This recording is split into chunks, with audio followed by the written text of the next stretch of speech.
Hi, I'm going to talk to you about the foreign policy of the incumbent BJP government. I have three reasons why I think they have lost the plot. It has now become a foreign policy which is neither here nor there. US president, who is supposedly the mitra of Prime Minister Modi, has done something which even enemy countries hasn't done to India. He slapped 25% tariff and he spoke of India as if we don't matter in the global stage. Maybe we don't matter at this point. We don't have friends, we're alone at this point. And that has to do with what everything BJP has done from 2014. The foreign minister, Jay Shankarji, has adopted, according to him, an articulate India's first policy, which in a way has drove away many of our allies, and also the policies are so incoherent and so here there, and no, even we don't stand with our allies, nor do we have proper enemies, that our allies don't trust us, our enemies don't know how we're going to react, nor are they afraid of us. Now,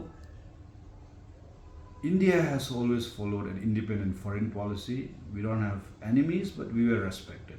That was Gandhiji's guided Nehruvian foreign policy, which make us stand tall in the Committee of Nations. Wherever India was there, we influenced and led with like-minded, conscious nations, and that's how we influence the world. Moral authority and value system.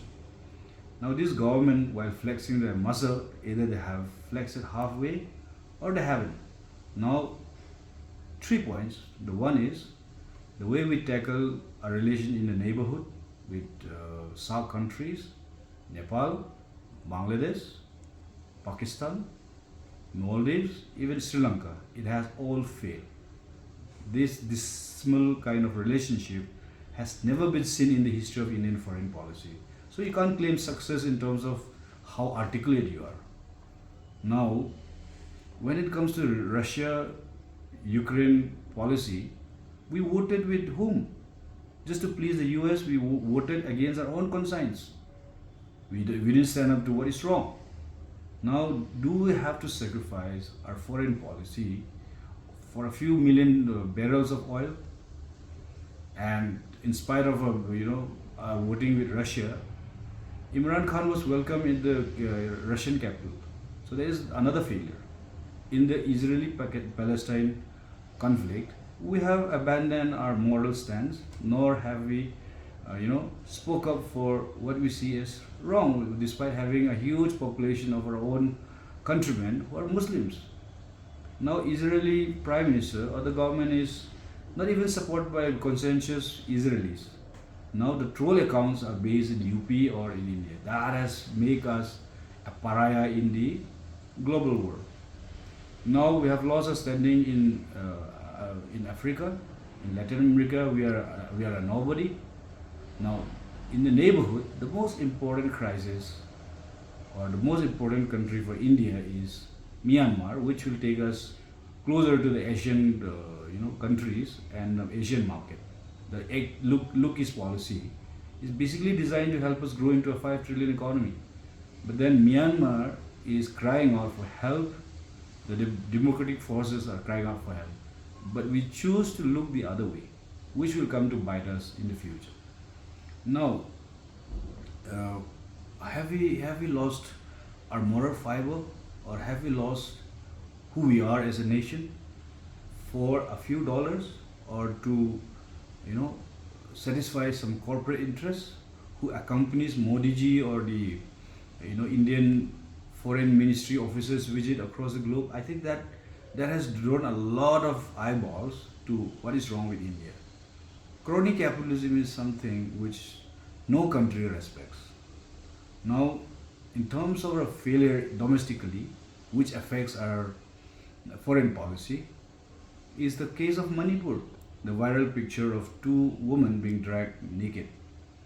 That has made our standing go so low that the world is watching, and they said, how can a country who can't protect its own women be a leader in the global south? Forget about the UN. Forget about being a part of the P5 plus. So India must really work on rebuilding its foreign policy. It has to be coherent. It has to be clear. When it comes to China, what are we doing? While we increase our trade with China, we are like, banging thalis, trying to make them pissed off at us. Either you go hot or you go cold. So, for the sake of our economy, for our realignment, we either have to realign with Europe or with China, because Trump is as unpredictable and as confused as the Indian foreign policy right now is. So Jay Sankarji, with his claim of doing a good job, I think to me he's a failure. Same as the Home Minister is. Everyone is doing a good job, but the country hasn't seen one good outcome out of this. So whatever they have claimed in the last 10 years, and especially in the last 5 years, it has done more harm than good. So maybe we are better off right now without a foreign minister. So India needs to really find its soul. The Gandhian, Nehruvian concept of leading the world through its moral values. Jai Hind.